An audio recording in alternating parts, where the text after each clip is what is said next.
Това ли е убиецът на флагмани, който може всичко или почти всичко? Да, готини хора, говоря за Xiaomi 14T Pro.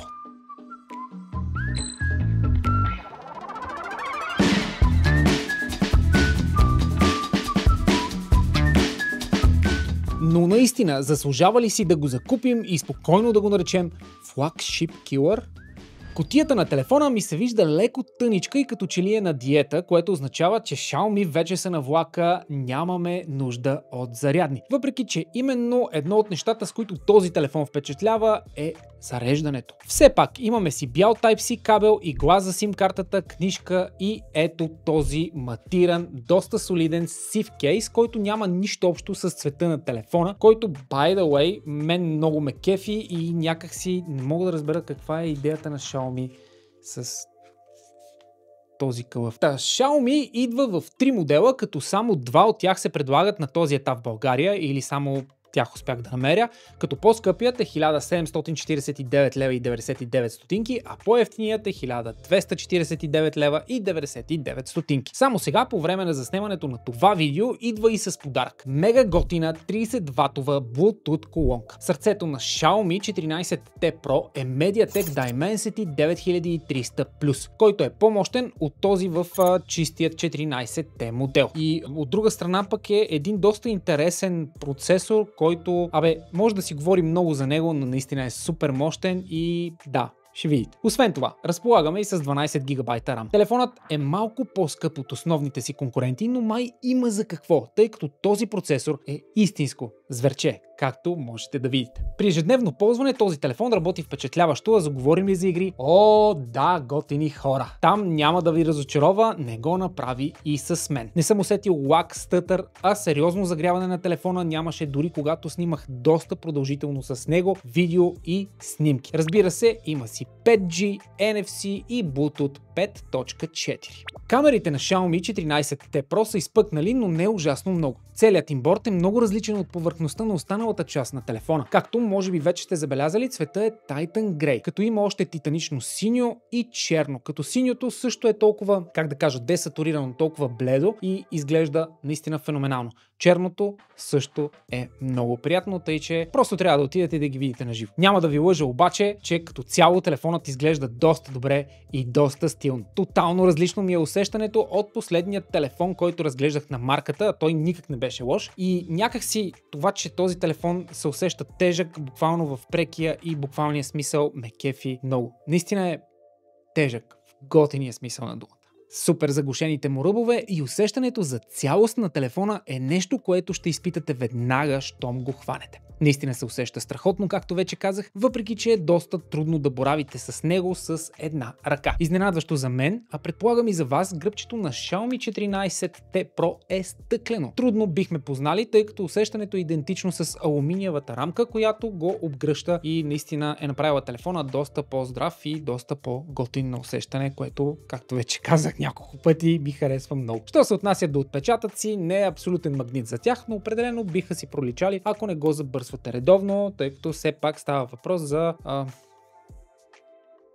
като металене, тъй че нормално да се виждат тук-там отпечатъци. Телефонът разполага с IP68 сертификат, което практически означава, че е водоустойчив и няма да се повреди, ако го изпуснете в плитък басейн или пък под душа, например. AMOLED екрана е едно от нещата, с които този телефон не просто впечатлява, но и затминава почти всичките си конкуренти. Изключително надежден е, стане ли дума за дръскотини, а като за капак си има и фабрично поставен протектор. Сигурен съм обаче, че ако искате, ще можете да го съсипете изключително бързо и ефикасно, тъй че бъдете нежни към своите устройства. Изглежда супер добре, като цветовете са много живи и наситени, а и е достатъчно ярък, че да можете да си го ползвате без проблем при наличието на ярка дневна светлина. Със своите 144 Hz и мега добра чувствителност е страхотен за гейминг, където, както вече казах, не усетих никакъв лак, стътър или нещо такова. Брутално добър дисплей и уникална чувствителност на него, доста е респонсив и гейминга не е мираж на този телефон, повярвайте ми. Наистина е удоволствие да се гледат неща на този екран, от видеа, филми и въобще всякакъв вид съдържание до, разбира се,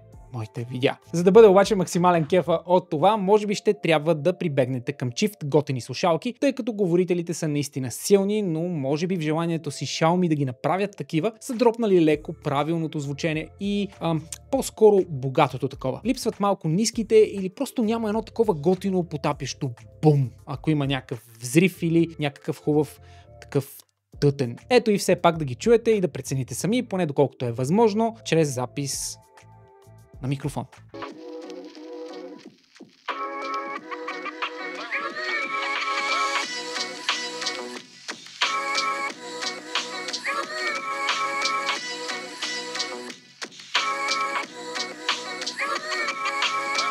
Батерията си я бива, като тук имаме флагманска мощ, а именно 5000 мАч. Тя ми стигна за цял ден при доста тежко ползване, което включва сърфиране в нета и доста повече мобилни игри, отколкото съм си представил. Споменах в началото, че телефона впечатлява с зареждане, като ни позволява 120 ватово такова на кабел и 50 ватово безжично такова, което прави телефона супер бърз за зареждане и те я знам. Това е характеристика, която надминава 90% от телефоните на пазара, даже над 90%, и доста от флагманите не предлагат това нещо, което мен лично ме кефи много. Особено когато става въпрос за динамичния начин на живот, който повечето от нас вече водим.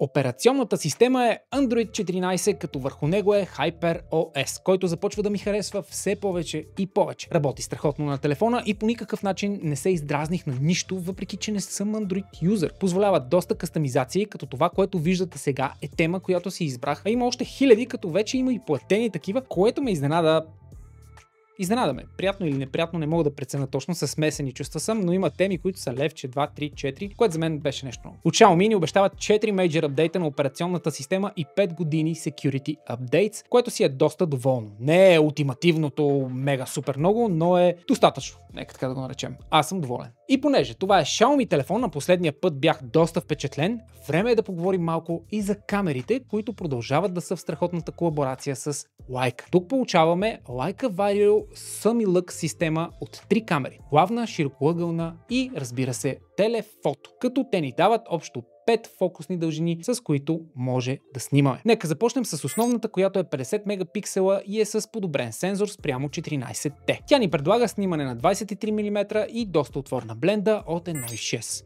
Отново имаме Leica профилите, като на мен лично знаете, че ме влече Leica Authentic режима, който вкарва малко виньет в снимките и повече контраст.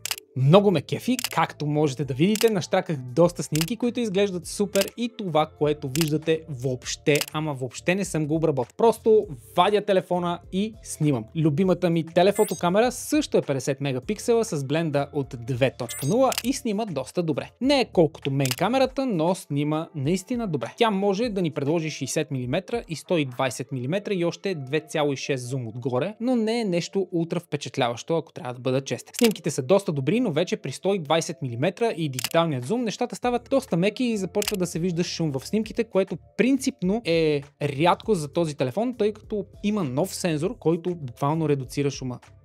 Да го кажа по-просто, този телефон може да снима брутално добре с нечовешки детайли на места с по-ограничена светлина и вечерни снимки, т.е. такива, които правите по тъмно. Наистина ви го казвам, ще видите и примерите, които показвам. Широкоъгълната камера пък е 12 мегапиксела с бленда от 2.2. Снима страхотно, като дори и при по-тъмни условия всичко изглежда наистина страхотно. Определено ме впечатли. Особено когато говорим за широка камера на телефон, бих поставил този телефон може би в топ 2 на този, който е с най-добра широкоъгълна камера, когато става въпрос за снимки. Като цяло съм приятно изненадан от почти перфектният бял баланс на всички камери и динамик рейнджа на основната такава. Именно тя обаче е тази, която лично аз бих отличил, тъй като се справя страхотно, както на тъмно, така и сред контролирана светлина, каквато е тук в скромното ми студио. Както можете да видите. Детайлите са наистина много, като няма никакъв видим коректор на шума или изкуствено изостряне на картината. Снимките са наистина брутални и изглеждат доста естествени и по никакъв начин не са сатурирани, както виждаме при някои други брандове, за които пресатурацията май вече си става като signature, което не го разбирам. Има хора, харесват го. Тук е момента да кажа и че ако си търсите телефон с мега яка камера, която няма да изисква от вас да разбирате каквото и да е от фотография, но снимките да изглеждат страхотни, то това е вашият телефон. Казвам го с ръка на сърцето. Съвсем сериозен съм. Брутално, лесно за използване. Ако все пак искате да се забъркате, камера апликацията е изключително лесна за ползване и предлага много режими и екстри. Имаме Pro Mode, Movie режим, портрет с различни милиметри и още куп готини работи. Секцията More пък може да потънем в дълги експозиции, нощни снимки, панорами, шорт видео, таймлапсове и още куп готини неща, та дори и AI такива. Xiaomi 14T Pro прави страхотни видеа, като може да снима дори и на 8K на 30 FPS, както и 4K на 60 FPS. Има и доста прилична стабилизация. Разбира се, имаме си slow motion, но той по-скоро май си остава за фън. Аз си спомням времената, когато това беше супер важно за телефоните и всички искахме да имаме slow motion на телефона, сега той е практически без значение. Ако ползвате slow motion, ще се радвам да ми покажете или поне да ми напишете в коментарите. Няма да пропусна и предната камера, която е 32 мегапиксела и да, може да снима на 4K. Прави наистина впечатляващи селфита, заговорим ли за детайл, а като цяло не разочарова, а напротив, прави едни от най-добрите селфита, които аз лично съм виждал. От Xiaomi споделят и че този телефон има доста processing power за AI, като разбира се отново имаме Gemini газариите, като от 6 октомври, което беше относително скоро, вече може да ползваме всичките тези газари, като Circle to Search и други такива интересни неща. Нека се опитам да обобщя готините неща, които ми харесаха в този телефон и ме изкефиха супер много. На първо място поставям, разбира се, визията, но не по важност, която наистина прави впечатление веднага, щом го видите. Факта, че е тежък и масивен, телефон също е доста, голям геймченджер. Трябва да го хванете, за да разберете. Адски добра мейн камера и като цяло камери, които правят страхотни снимки без да правите каквото и да било повече, освен да го извадите и да снимате с този телефон. Има адски силен процесор, който показва мускули срещу далеч по-кисели телефони и има брутален дисплей.